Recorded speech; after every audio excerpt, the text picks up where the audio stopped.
Hi, I'm Kate and I make junk journals and this is my first tutorial. Woohoo! So I thought about how to make a tutorial for a while and the problem is I really don't pre-think out anything. So it's hard for me to do a tutorial when I just kind of play it by ear. So what I've decided to do is take a journal that I've just made and just kind of recreate it, and we'll make it a little bit different so that we can see some variety. So let's start with my favorite page. Let me flip through this so that you can kind of see what we're doing. I really like to add as many little secret writing places as I possibly can. I love my pages to be layered, and I also like it when every single piece has space to journal on. So you can use any papers for this. In fact, you don't even have to leave writing space. If you want to collage the whole thing up or use all textured paper, go for it. I really like it to look kind of clean. I really like incorporating scrapbook papers with the junk, and I like lots and lots of blank writing space. Let's dive in. I'm just gonna get a blank piece of paper. So I'm gonna use scrapbook paper for my book page. You can use any kind of paper that you want. You can use magazine paper, scrapbook paper, recycled book pages, something you printed. But the one thing you will want is something that is kind of like a cardstocky thickness. If you have a page that's super thin, you can always glue it to something more thick. This page is gonna have to bear a lot of weight. Don't go with your flimsy paper on this. So you can do any size. I'm gonna make this book a 5x7. So I cut it down to 7x10, and then that way, when I fold it, it'll be 5x7. So I'm just gonna gently fold it in half, and we're gonna do one side of one page. The first thing I'm gonna do is round my corners. I think round corners are just so cute. And they also give it an element of design without even having to do very much. Just looks a little more finished. So looking at the structure of this, it's really just one flap with a whole bunch of little papers on top of it. And there's no reason for these two papers to be different, except for the fact that these papers just so happen to be too short to stack like this. It would probably be way more efficient to just fold a long piece of paper and glue the three sides down, and then you would have the same structure as this. I'm gonna do it this way just because that's what I did before, and it might be helpful in case you have short papers. So we're gonna leave a little bit of room on either side, and then we're gonna just make sure there's enough room at the top for a card to peek out. I'm gonna slice off. Okay, so something like that. To make our top paper, I'm gonna grab from my scrap pile. So we're gonna cut that paper so that it's smaller than the paper it's going on top of, and you can see a nice little border on three sides. And then we're going to make sure we have extra paper so that we can fold it around. I made a little mark of where I wanted to fold it. So we're gonna glue that on right here. I always use either Beacon's 3-in-1 or Beacon's Fabri-Tac. Usually I get 3-in-1 because it's a little cheaper, but these are my two glues of choice. So it's really nice because it doesn't wrinkle the pages and it dries super fast. So now that we glued that on there, we have, ta-da, our flap. Sometimes if you're just bending them instead of making a nice crease, it starts to crack. I like to reinforce it with something to make sure that it's not gonna break. So I'm gonna grab some washi tape and just kind of make sure that that's nice and strong. Not all washi tape is created equal, so this is my nicer washi tape that I know I can trust to hold things together. So this is what we have so far. It's looking good. So let's round the edges. Shank. Shank. By the way, it always works better if you make a little sound effect. Okay, so we are going to glue three sides. Then we're gonna smash that on there. And I like to make sure to put it a little bit closer to the edge of the page than to where the spine of the book will be. Okay, so this is our basic structure.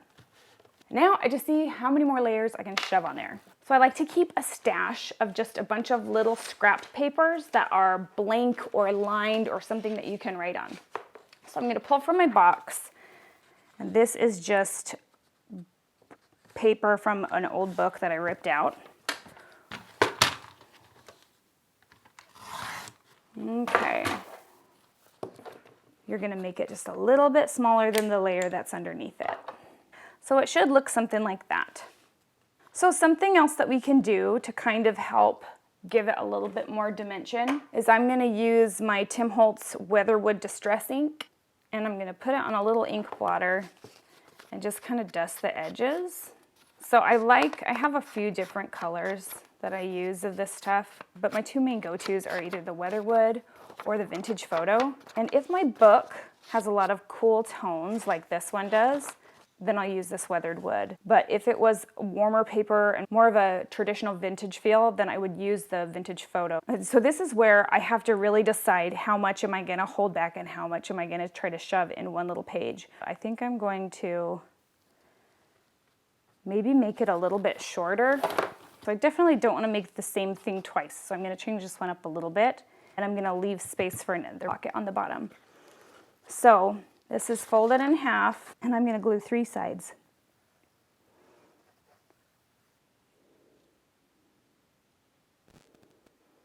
So I'm gonna use the same stripe pattern for this new one. This will be really cool.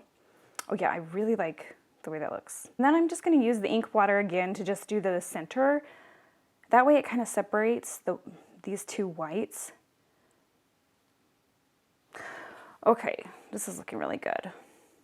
I always keep a variety of little papers and tags, so I'm just going to choose 2 small ones and put it in there.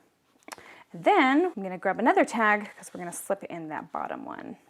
Okay, and to top it off, let's just put a little stamp. We have the first layer, and we can flip it up, see what we've got next. Okay, let's do this top part. Okay, this top part just has a piece of paper, glued 3 sides to make a little tuck for there. Now again, I don't want to make the exact same thing, so let's try to add some more to it. Okay, so I'm going to grab some avocado dyed paper, and I'm going to measure it just so that it doesn't all come all the way to the bottom. So pretty much at that top line. Okay, and we're just going to fold this to where there's enough of a gap here to where a card could stick out right there. And we could either cut this paper so that it just folds once, or we can fold this again so that we keep the whole width of the paper. Yeah, something like that. Let's round off that corner. Okay, awesome. So I think I'm gonna dust a little bit more of just the edges to give it a little bit more defined. Adds just a little something to it. Okay, now I'm going to glue 3 sides. So those 3 sides, and leave the folded side open for our pocket. So because this isn't heavy or stiff, it needs help staying in place, or that's going to be a little bit awkward. So what I'm going to do is I'm going to get something to hold it in place. These are the Tim Holtz. They're like the floral cutouts. I don't know what they're called. But you just need something that's thick. Okay, so I'm going to just snip off a piece so that when we glue it, it can hold that. And we're just gonna glue the edge, and it will act as a little clasp. I love these because they're functional and they're super cute. Especially this one will go with our little florally vibe that we're going with our paper. Now I'm just gonna smush that on and let it dry. Now I need to find something for that. There we go. So there we go, pretty cute. Okay, so we have that part done. Now we have this. We need another piece of paper, and this one needs to be kind of long. Okay, so here's some coffee dyed paper that I made a couple days ago, and I'm just going to make it a little bit smaller than the pink plaid paper. So then,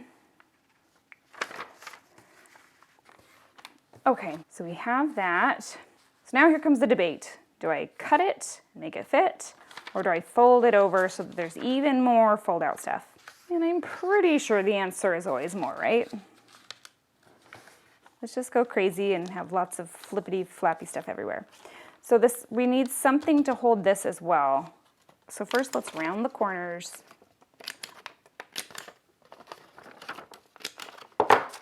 Let's dust the edges just a little bit too.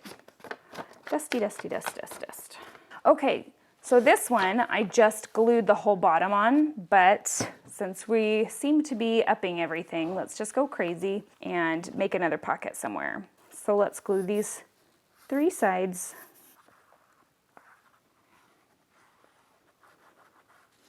Okay, and we'll just set it right here.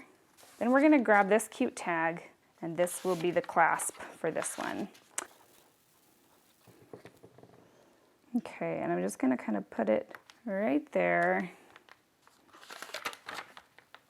There we go. Take a paper and I can just fold it and stick it in to where it's just peeking out a little bit. So I'm just gonna roll and fold. See, there's no mistakes in junk journaling, so it gets crinkly, right? That's why they call it a junk journal. And so you open it up and there's a cute little thing that says family, and I love it when I open things up and there's like little details and surprises, because then it just makes the whole book look like it was carefully created. And who doesn't love a good surprise, right? So I'm just gonna look for cute things. Okay, so I'm gonna try to kind of recreate that. I have this pink flower thing, since I did a pink flower thing before. And I'm just gonna kind of randomly cut, oops, a super straight line. Whoops. Oh, that's not as bad as I thought. Okay, so then let's glue. I really like using words and phrases because it really just makes it a strong focal point and super cute, and then you can kind of like give it a vibe. So it looks like I got a pink flower and then some kind of paper with a vinyl overlay and a stamp. So I'll just take a little scrap paper.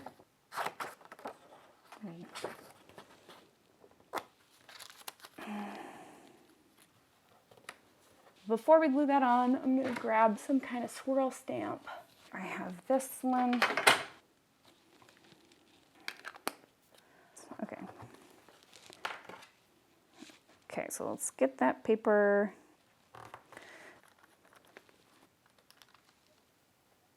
Okay, there we go.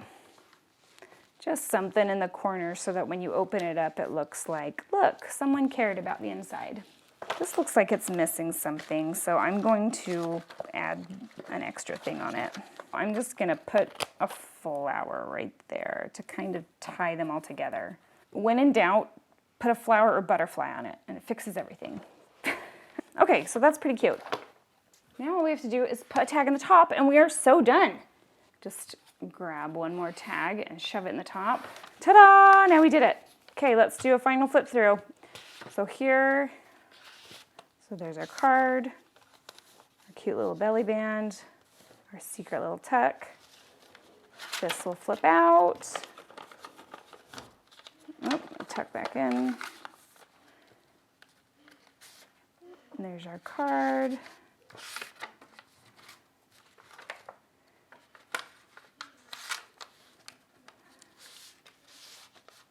Yay, and see, and that is just one side of one page in your book, and there's a lot going on and it's so much fun. So here is another example of the same basic template, but it's done a little bit differently.